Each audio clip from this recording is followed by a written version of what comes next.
നമ്മളിന്ന് ചെയ്യാൻ പോകുന്നത് ഒരു ഫുൾ ജാർ സോഡയാണ്. അപ്പോൾ നമ്മുടെ ഫുൾ ജാർ സോഡയിലെ ഏറ്റവും ഇമ്പോർട്ടൻ്റ് ആയിട്ടുള്ള സാധനമാണ് നമ്മുടെ ഈ കുഞ്ഞി ഗ്ലാസ്. ഇഞ്ചി, അതുപോലെ തന്നെ പുതിനയില, ഇത്ര സാധനങ്ങൾ നമുക്ക് അരച്ചെടുക്കണം. അപ്പോൾ നമ്മൾ ഓരോന്ന് സെപ്പറേറ്റ് ആണ് അരച്ചെടുക്കുന്നത്.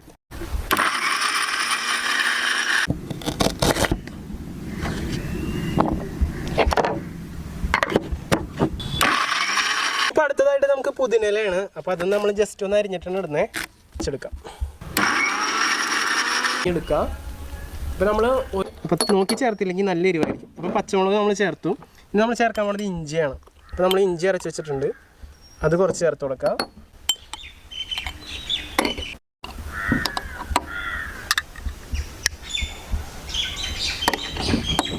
ഉപ്പ് ചേർക്കാം. എന്താണെന്ന് വെച്ചിട്ടുണ്ടെങ്കിൽ നമ്മൾ ഇടുമ്പോൾ അപ്പം തന്നെ പതഞ്ഞ് പൊന്താൻ വേണ്ടിയിട്ടാണ് നമ്മൾ ഏറ്റവും ടോപ്പിൽ ഉപ്പിടുന്നത്. അപ്പോൾ അടി നമ്മൾ ഫുൾ സോഡ ഒഴിച്ചിട്ടുണ്ട്. ഇനി ഇതിലേക്ക് നമ്മൾ ജാറ് നമ്മൾ ഇടാൻ പോവാണ്. നോട്ടത് എങ്ങനെയാണ് വരുന്നതെന്ന്. നമ്മളിത് ജസ്റ്റ് ഇതിൻ്റെ ഉള്ളിലേക്ക് ഇട്ടു, പതഞ്ഞു വന്നു.